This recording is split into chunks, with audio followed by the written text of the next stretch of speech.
Welcome to the Annuity Happy Hour. Josh Delgado, Caleb North. That's the cowboy case designer. That's a 4-name name right there. Josh Delgado, Caleb North. No, it's not that. Huh? Josh Delgado and Caleb North. This guy who brought us a white corn mash. Yeah. Bourbon from Kentucky. I did. So last week I was in Kentucky for that National Index Forum conference, which is awesome conference, and what that company is doing and I'll use the term in the world of retro pricing, and I'll come back and explain kind of what that is in a minute. Super cool stuff. The conference is awesome. They bring together index providers, so Standard & Poor's, Barclays, NASDAQ, and so many others, right? You're talking 24 probably different index providers and investment banks. And then you've got the carriers, and there's probably 2+ dozen carriers, and then all kinds of IMOs. You're talking big, small. Oh, yeah. Yeah, bigs, yes. Multiple billions. One office that was there alone is doing over $5 billion a year in annuity premium. So you combine everybody together, you're talking probably 10, 12, maybe 15 billion a year in annuity premium. And then, like you said, the carriers and the index providers. And it's a really cool conference because you get to meet a lot of people, you get to exchange a lot of ideas, and then the depths that you can go to with those index providers, which I kind of talked a little bit about last week. You probably nerded out, man. Oh, I had a blast. Yes, I had such a great time. It's and I, carrier guys, if y'all are out there listening to this, I love you guys. I do. Okay, but I really like having conversations with those index providers because they will go to the depths with you. They'll go into the weeds. But anyways, it's in Louisville, Kentucky, and we did a bourbon tasting the first night we were there, and it was at the Fraser Museum, and there's a liquor store down there, and I was talking to one of the guys, and I was explaining, back home here, we've got Garrison Brothers, and it's this white corn mash bill, heavy, like lots of white corn, and most bourbons are made from yellow corn, and I asked him, I was like, do you have anything, Kentucky that's made with white corn? And they're like, oh, we actually do. And I was like, well, what is it? And they pointed me to it. There was one bottle left in the whole store. I bought it. And so anyways, that's what we're having today. But it's MB Roland, 78% white corn in the mash bill. And it's pretty good. MB Roland, feel free to send us as many bottles as you'd like. Yes. We'll probably tag you in our podcast posts. I'm not sure if they're the distiller or if they're coming from another distiller, like a big. Oh, and it's just like a brand within right. it. Gotcha. Yeah, gotcha. I'm not sure, but we can find that out and we can tag the right people. It is good though. Yeah, I don't know that it's as good as Garrison Brothers for white corn. You just lost our sponsorship right there. That's okay. It's an honest review. It's an honest review. It is very good. It's very good. But when I'm trying to compare white corn to white corn bourbons, it's hard to beat really Garrison hard Brothers. To beat. Yeah. Everything in that mash bill is Texas. It's Texas-grown food-grade white corn. It's Texas winter wheat. It's Texas barley. I don't actually think – I could be wrong. I don't think there's rye in it. And then it's Texas rainwater that gets collected and cleaned up. Filtered through limestone or something, isn't it? Yeah. Yeah, I'm sure. So, literally every ingredient is Texas produced. Really, this is a call for Garrison Brothers to sponsor us then. Yeah, come on. Yeah, that's the dream right there. Yeah. Actually, well, we'll get into that later. I think we can have something set up by the top of this next year. Cool. I'm here for it. That'd be good. I'm working on it behind the scenes. Yeah, I know. We got some good stuff going. Didn't take much to get someone making money on something. You make a win-win deal for somebody, they're gonna immediately make some money, and we're gonna get some free bourbon. Yeah, you've been just knocking deal after deal after deal, win-win deals all year long. It's been awesome, man. Huge. We were talking about it earlier. Multi-million-dollar deals. We're working with a lot of fantastic organizations. Yeah, and so much of it for me was the philosophy shift this year. Yeah. About just how do you, we've talked about this. I've talked about this on multiple episodes now, but how do you actually go into a negotiation and just give a lot of value and don't just try to get more than you give. And it's been amazing to see how many doors that's opened for us this year. Yeah, a lot. Several that just between, these three specific things multi-million dollars in revenue from these 3 different avenues, over the next 12 to 18 months.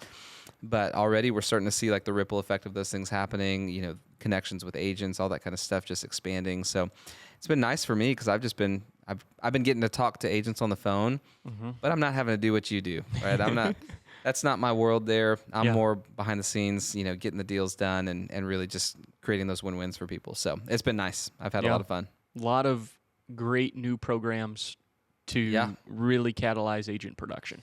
Right. Like even tomorrow, I've got a call with a guy. He's got like a whole AI platform for financial advisors. Wow. So like I'm connecting with this guy, and we're just going to talk about this program that he's been launching. I'm going to let him know what we're doing, what we're working on, how we support and service advisors and agents and all that kind of stuff.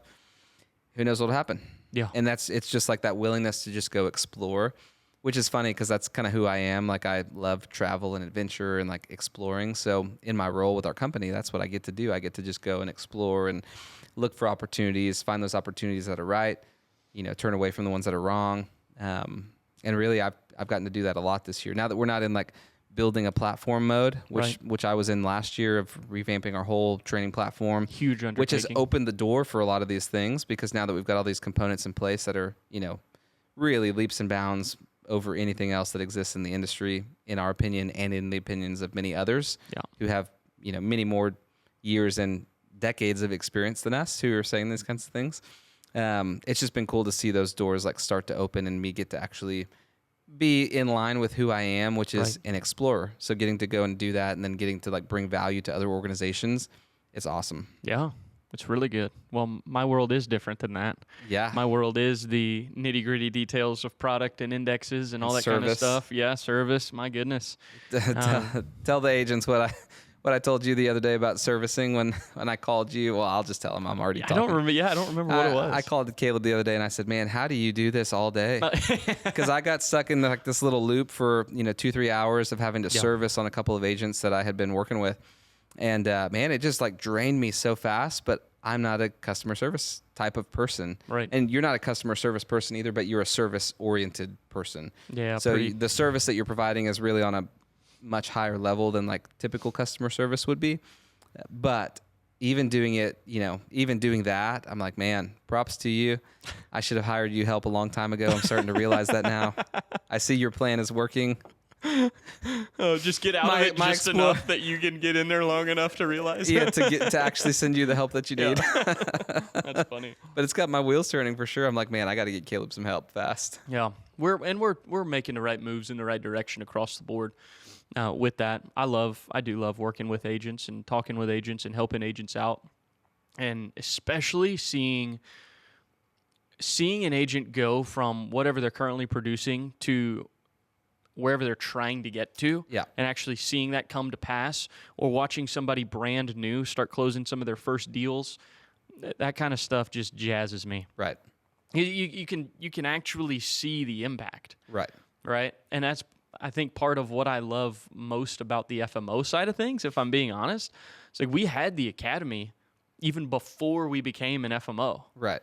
But you don't really see, unless they tell you, oh, man, yeah, I issued this big case because of this thing that I learned, or my production has gone up from this amount to this amount. It's like until you can actually get behind the curtains and see the numbers that are being produced, you don't necessarily get to see it. So that's one of my favorite things about the FMO side, is being able to see tangibly the impact that it's having.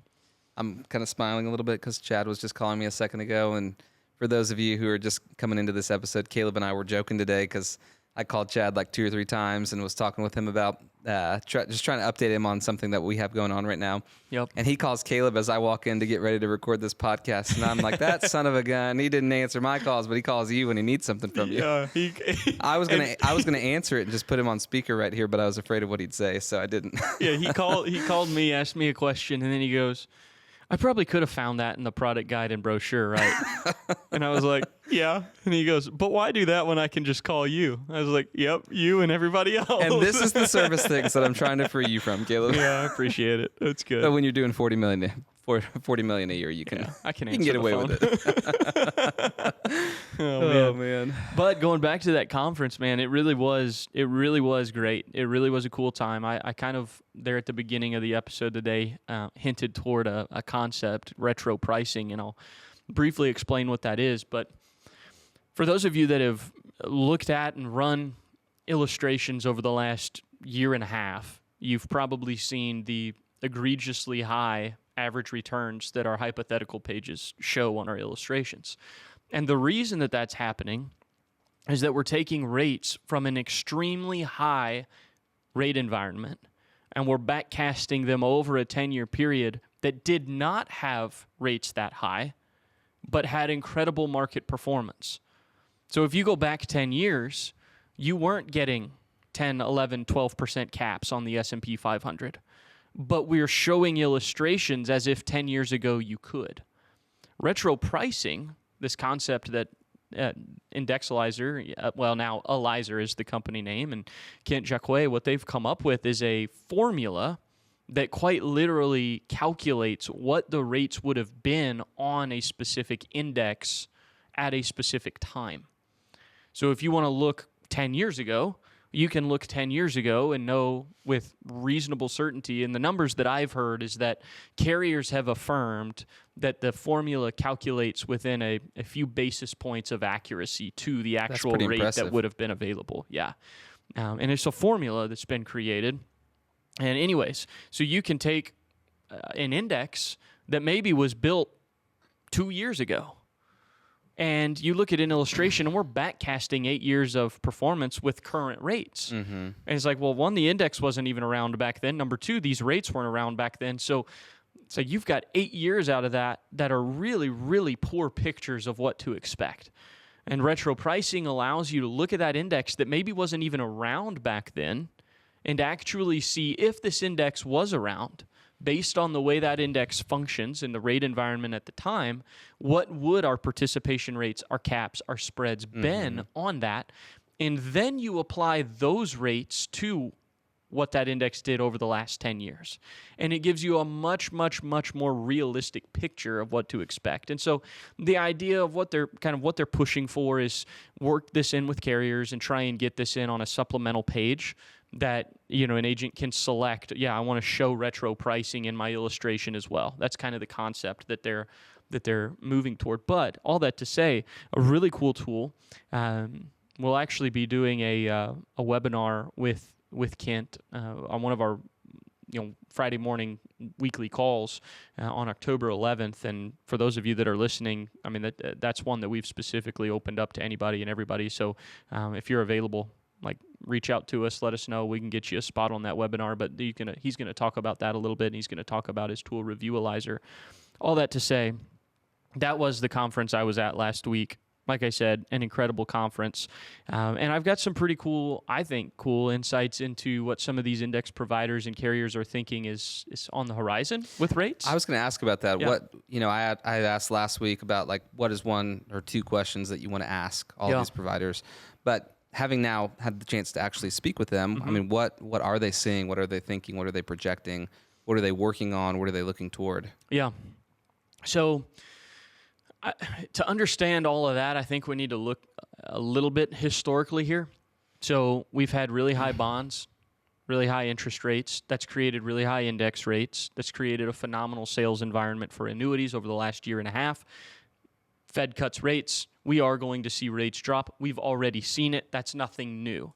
So there's a couple of, cans of worms, you could say, that get opened up in that conversation. Number one is, okay, where do annuities fit in a low rate environment or a reducing rate environment?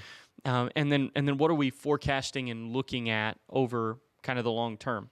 So I want to just really quickly say, annuities did not have their place in a retiree's portfolio when interest rates were high.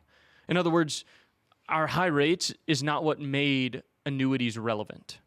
It was a nice cherry on top to a product that already has relevance in other areas. Specifically speaking to a lot of agents who have just come into the industry in the past couple of years.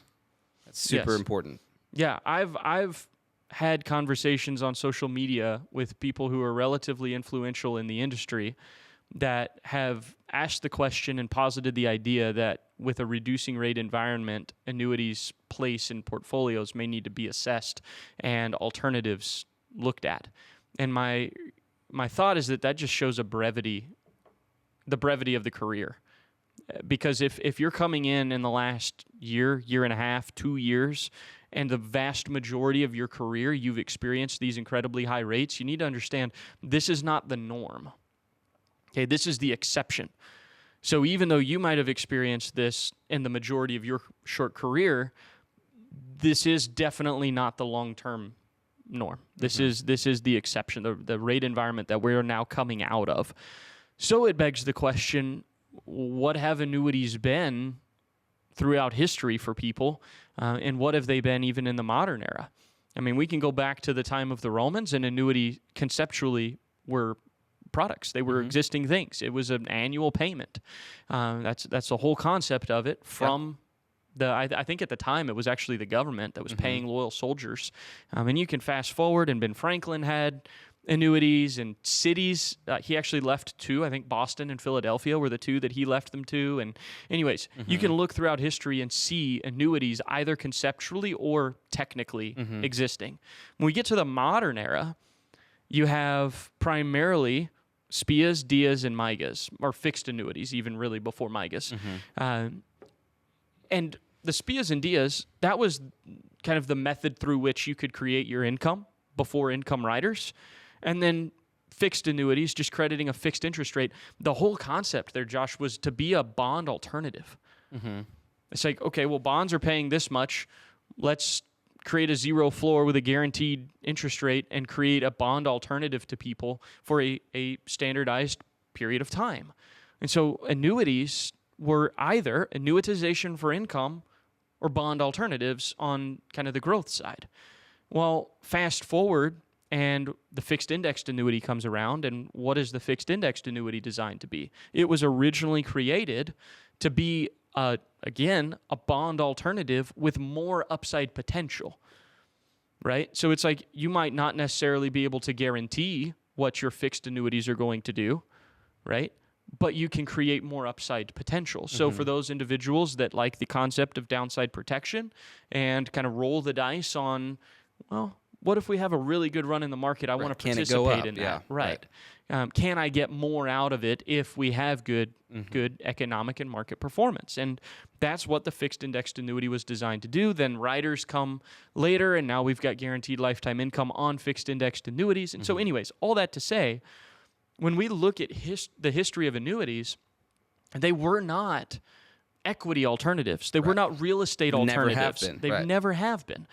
So what we've had in the last year and a half with these really high rates that show egregiously high back-tested returns or historical, hypothetical returns and averages that do on paper rival equities, you've got to understand that is not an indication that their purpose has changed. Right. Even in the high rate environment that we've had, they're still bond alternatives. Why? Because bonds were high. So you don't get to look at bonds in a low environment and indexed annuities in a high rate environment and say, oh, well, they're not bond alternatives anymore. Right. They're equity alternatives. No, because in the high rate environment, bonds were up too. And that's part of why annuities were high. Right. So they will always be bond alternatives. Our rates are going to come down. Bonds are going to come down. Annuity rates are going to come down. And they're still going to be what they've always been. I think that's a dead horse that we've beat. But there is one thing that they're doing now better than ever.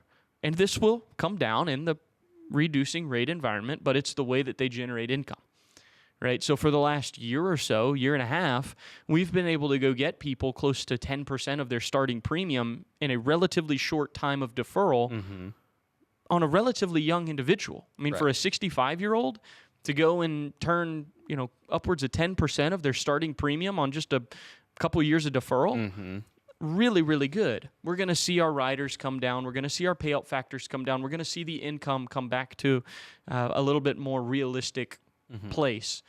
But that is another area that you have to consider the value of annuities in, because there isn't anything else that's going to create guaranteed lifetime income with upside potential, protection from downside, and continue to pay that income as long as they live, regardless of how long they live, regardless of what the market does. Right.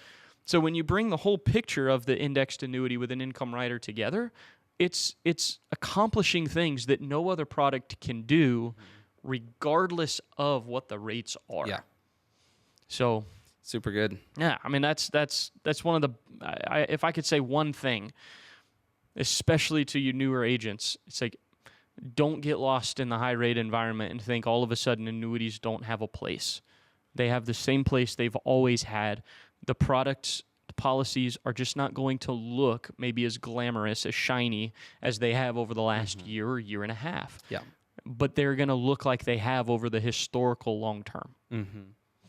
You go back, and when I say that, because I mean, even the writers and FIAs are relatively new. I'm talking like the last 25 years. Sure. So not actually that long. But it's super important for agents to realize that, though, because they get so easily moved often by, changing things just in society, right? Economic things that adjust, different products, interest rate, fluctuations, all those kinds of things that can make it feel a little bit chaotic sometimes in this career. And there's a reason that the majority of agents don't make it. Yeah. Like having a sounding board to actually know what's real and what's not, super important. So like, I hope that agents take what you just said to heart, because for many, I would almost guarantee that there's an agent listening to this right now who has thought like, man, am I in the right thing right now? Am I in the right, product offering, or am I offering annuities the right way? Right. Do I need to look for additional lines to actually offer? Are these products going to become irrelevant? No, they're going to come back down to earth where they were before this inflated period. Yeah. We're going to see, it's kind of interesting. We're going to see what we've seen before in a rate environment, I think, coming up probably within the next year, where our cash value indexed life insurance are going to have, I think, better rates than our annuities. And I think for younger clients, there's going to be an argument that could be made for some of those insurance products, especially when the purpose of the money is just simply accumulation and death benefit. We've also got some really cool single premium life insurance products out there. I won't name any names or products. If you're curious, I guess you can reach out. But until we're getting sponsored, I guess I'll keep those quiet. But but there are some really good single premium life insurance products out there that have some really great rates right now, pay a fantastic commission. And for those clients that the whole purpose of the money is accumulation and then passing it on to their heirs and beneficiaries, that can be a great solution because death benefit's going to be tax-free at that point, right, as opposed to you accumulate in an annuity and it's not tax-free. Right. So keep those types of things in mind as you're doing good case design. But that's why I think, too, asking the questions the right way. I've told agents for as long as I can remember having kind of this epiphany, that if you ask a client, is this for accumulation or income, you're probably going to hear 7, 8 times out of 10 that it's for accumulation. Why? Because for the last 40 years, that's what it's been. Known. Yeah, that's what they've known. That's what they've had to do. And they synonymize more growth with more withdrawal. So if you position the question that way, you're going to get a lot of, and you're going to think that you're selling what the client needs. If you change that question up to, is this a plan for living or a plan for dying?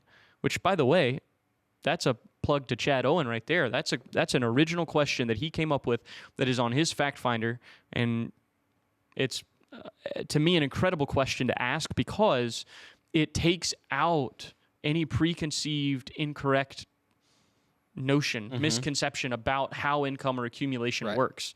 It's getting to the actual purpose of the money, which is, am I going to use this to live on, or am I just going to pass this on to my heirs and beneficiaries? Right. When you ask the question that way, and they say, oh, it's a plan for living, 9 times out of 10, you'll be dealing with an income case, where you're looking at either SPIAs, DIAs, or FIAs with income riders. Yep. And most of the time, FIAs with income riders. And then if they say, no, it's a plan for dying, now all of a sudden you start looking toward accumulation products. Now you start looking into life insurance type solutions, like we talked about, those single premium life insurance products that are fantastic right now.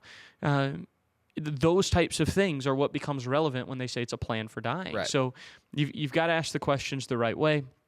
All that to say, I do think we will come into a period where our insurance products, because of the embedded costs of insurance and the added profitability that typically tends to yield to the insurer, that goes back in commissions and rates. It's why in historical times, even just in the last 5-10 years, we've seen IULs possessing higher rates than our best accumulation annuities. Yep. But does not mean that an IUL is the end-all be-all, and there are agents out there that sell the IUL as the best thing since sliced bread, and they're very specific use cases. Yes. For very specific types of people. Right. So all that to say, I think that's the type of rate environment we're heading back into. So I'm curious, from this conference, what were some of these index providers saying regarding that? Yeah, similar types of things. They do think that multi-asset, kind of explain what that means. They do think that multi-asset is going to be a very relevant type of index over the coming 5 years. A multi-asset index, when you have an index that's exposed to different asset classes. So different asset classes are equities, fixed income, commodities. Those are the three, cash. Those are the, 4 largest types of asset classes. You look at indexes like the S&P 500, the NASDAQ, the Dow, right? Those are all equities. Then you start looking at some of our vol control strategies or vol control indexes, and those have typically an equity component and some kind of either fixed income, like bonds component, or cash component. And then sometimes they'll mix in commodities.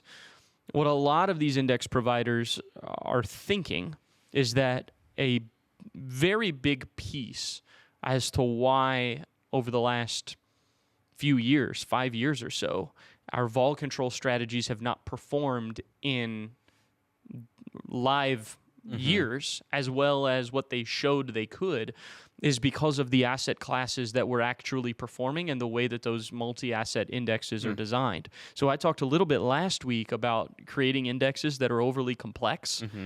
Okay, well, a huge piece to that is having a bunch of different asset classes of exposure. It's true. Okay, and then how does that get rebalanced? How does that get reallocated? What's the weighting, right, to each class in different economic environments? It's a whole world of complexity. But they told me, and numerous different index providers told me that they don't believe that what we've seen over the last few years in our vol control strategies is actually indicative of long-term performance. They think it happened to be an economic environment where equities did really well. Fixed income did really well really bonds over the last year or so. But you look at commodities and they haven't been as great. You look at some of the other different asset classes that some of these indexes are components of these indexes, they haven't done as great. So it's affected the actual performance of these strategies. If you're only selling S&P 500, that's fine and good. You look over the long term, equities as a percentage, the majority of time tend to do better than the other asset classes. So if you're going to set one and forget it, great. But a lot of these index providers are making a strong advocacy for multi-asset indexes, which I personally have a little bit of a struggle with because of what we've seen over the last few years. But if it's due to economic environment, we're coming out of that economic environment and into a new one. Could we see volatility controlled indexes actually performing the way that we want to see them perform? Possibly. So here's a question for you, and this is for agents listening too. As they're the agents, right? As they're thinking about when do I make that shift, to looking at the multi-class options, do you let that play out some before you start to adjust the way that you're doing case design to maybe account for that, to actually see if you're seeing some of those changes actually take effect the way that they're describing? Or do you stick to what you know and, or maybe the alternative question is, or do you just move over to it now because they're saying that? What's your approach going to be? You can Google historical performance of different asset classes, and you can see different years where different types of things, commodities, gold, silver, those types of things, real estate, equities, small cap, mid cap, large cap, fixed income. You can look at bonds, you can look at treasury, you can look at all these different things. And you can see in any given year how have these different things performed. And then you can kind of loosely try to tie what was going on economically at that time in that year that might have contributed toward that particular asset class doing well, and what type of environment are we in right now. And is it going to be perfect? No. But is it a little bit more than what most agents are doing? Absolutely. So that's one thing you can do, is try and assess, okay, we're in this type of economic environment. Historically, these types of asset classes have performed in this type of environment. Maybe I want to allocate to an index that's heavy in those asset classes. That doesn't necessarily yield a plan where you can just set it and forget it. Sure. You're probably going to want to do annual reviews, because you can very easily put them into an index that could do very well over the next year. And you got to be careful that you're not speculating what the market's going to do, because nobody knows. But to the best of your knowledge, the best of your ability, we want to allocate with what we think is going to perform best. You could put somebody into something that is great over the next year, and then for the next 4 years after that, an absolute dog, because you didn't reassess the economic environment we were in at the time when you could reallocate. So I'll stand by my argument that if you want something simple that you can just allocate to, it's household, and you can leave it, and over the long term do pretty stinking well, S&P 500, par rate, cap, whatever. It's easy, it's simple, it's all equities, and you look at the average, like just long-term average. Most of the time, equities outperform other asset classes. Yes, there are exceptions, to that rule. There are years where gold beats everything. There are years when real estate beats everything. And there are years when bonds beat everything. Like that's just a reality of the economic world we live in. But equities do, over the long term, tend to outperform others. So you can go that route. Yeah, that's good. Personally, I'm gonna assess an index on an index basis. So when I'm helping agents with allocation methodology and making a recommendation on how to actually, allocate these funds, I want to assess the index. And like I said last week, if you don't like the index itself, you won't like it in the annuity. You've got to first like the index outside of the annuity. And if you do, now let's look at rates. Let's look at the crediting method. Let's start looking at all the kind of nuanced things within the product and determine, do I still like it? Right. Do I like it once it's paired within something? Yeah. Exactly. If you only like the way an index looks, when you're looking at that index with our extremely high rates over the last 10 years, where a 3% annual return can be a 7% average in some instances because of our participation rates in some products, it's like, you go look at that index, you probably don't like it. You probably only like the way that looks because of the rate you're getting in the annuity. And to me, that's just not reason enough. Right. You need to like the index. And when I look at volatility controlled indexes, there are actually very few that I do like. There are some ones that I really like a lot. And if I were personally allocating to an annuity myself, I would use them all day long. But I still am kind of leaning toward the equity side of things, the S&P 500.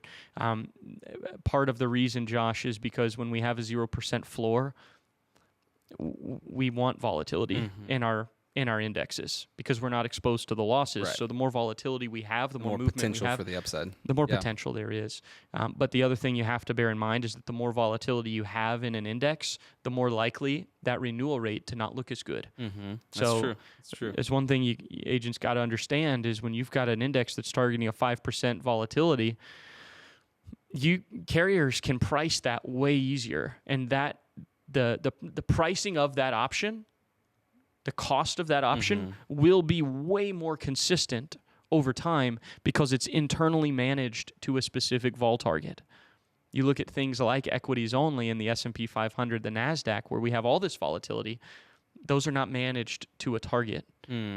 So the option cost can fluctuate immensely, which means that the renewal rates on those types of indexes, especially caps on the S&P 500, the NASDAQ, the Dow, those are going to be the most volatile rates.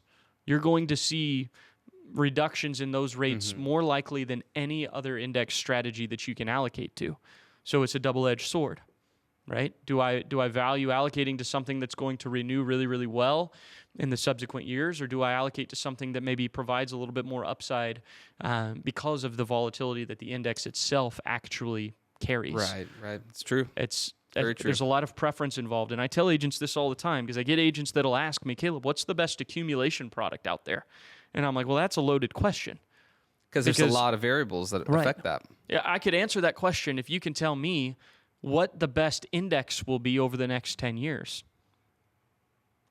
Because then we go to that index, right, and we limit our products to that index alone, and then we limit our products even further to the carriers that have the best blend of rate, starting rate, and renewal rate integrity.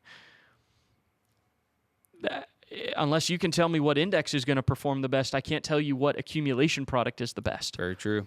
I can tell you what looks really great right now, but that is no indicator for what's to come. Right.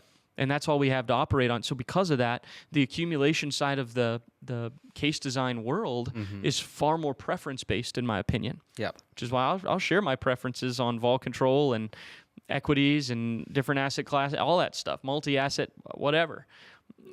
But that does not mean that that's a methodology that's inherently going to outperform others. Right. So there's so much preference involved in these types of things. So, okay, one last word. Yeah. All right. So I want you to give a 30-second for all the agents, okay? Because there's a lot of information that we just unpacked right there. Well, that you just unpacked. I got to facilitate this one, which is great.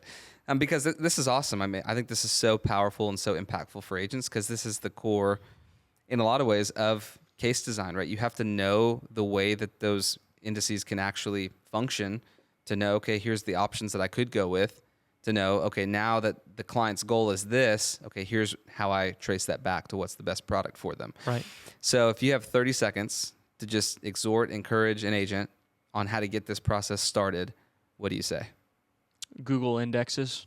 Like you're saying, get the process started on learning? Give them 2-3 steps. On learning how to get going. Yep. Yeah, so you need to, first of all, you need to understand the way that limiting factors work, caps, participation rates, spreads, fees.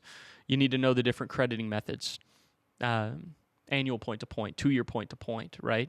Monthly average, monthly sum, performance trigger, inverse trigger. So many different crediting methods, limiting factors. And then once you kind of get your mind around how those function, you start looking at indexes. And you start looking for indexes that you like. And look at your products, especially look at the products your marketer recommends. And what are all of the options? Not all the different strategies, just all the index options in there. And then Google them. Which ones do I like the way they've actually performed over the last however many years they've been around? And those that you like, then you go back to the rate sheet. And now you start looking at their crediting methods and their rates. Okay, and their limiting factors, right? And the rates they have with that limiting factor, right? So rates are tied to caps, pars, spreads, fees. When you get something that blends a good rate with a limiting factor that you like, with a crediting method that you like, with an index that you like, that's a great way to allocate. But you need to like all of it, and not just hear your marketer say, "Oh, well, look how great this participation rate is. You get 250% of whatever the index does." I guarantee you there's a reason it's a 250% participation rate. Yeah. You just need to figure out why is that the case. And it's probably a very low volatility target. Right. So that's longer than 30 seconds, but moral of the story, Google it. Do research. Yeah. Figure it out. Yeah. I mean, I think that's part of it. Take the baseline knowledge from this episode. I mean, go listen to this a couple times because there's a lot of really good information that you've just shared. And actually, make some notes, build yourself a checklist, and then go Google those things, reference it back, and then really start to niche down on, okay, what is the best, index for this particular type of thing or this particular type of thing, and really get to understand that. Yeah. And let that be kind of your guiding light as you're moving forward and actually making recommendations to your prospects. Yeah. And I train on that in our Architects program. I have a whole section in there about index allocation methodology, and I go into the different types of economic environments and the different asset classes that tend to perform in those environments so that when you blend like what I was talking about earlier. Mm-hmm. When you blend the environment with an index that has the asset classes that are poised to perform well there, you can start to get into the weeds of even that. And again, that's something I train on in the academy if you get plugged into that. So shameless plug. I'm not do what you want, but yeah. Well, this is great, man. The next time we meet, we're going to have been at our partners meeting. Oh yeah. We're going to have played golf again. Yeah. Caleb walked us into a beehive last time and got us smoked. So hopefully we redeem ourselves this time. But yeah, until then, cheers to another great week. Cheers. And cheers to the week ahead.